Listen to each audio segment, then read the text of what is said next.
একটা দলকে নিষিদ্ধ করলেন, সেই জায়গায় তারা আবার স্থানীয় নির্বাচন করতে পারবে শর্ত সাপেক্ষে, এই বিষয়টা কোনোভাবে কন্ট্রাডিক্টরি হচ্ছে কিনা ডক্টর মোহাম্মদ নিজামুদ্দিন?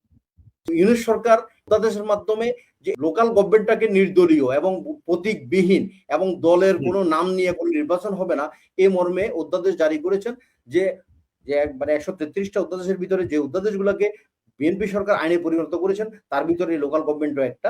সেই প্রেক্ষাপটে এই নির্বাচনটা হবে নির্দলীয় নির্বাচন। এখানে যে কোনো ব্যক্তি, যে কোনো বাংলাদেশের নির্বাচন ক্রাইটেরিয়া ফুলফিল করার পরে যে কোনো ব্যক্তি নিজের নামে, হ্যাঁ, নিজের পরিচয়ে তার যদি যে সরকারি যে ক্রাইটেরিয়া গুলো আছে লোকাল গভর্নমেন্ট ইলেকশন করার জন্য, সে যে পদে ইউনিয়ন পরিষদ থেকে আরম্ভ করে সিটি কর্পোরেশন পর্যন্ত সেখানে যদি ক্রাইটেরিয়া ফুলফিল করে সে নির্বাচন করতে পারে।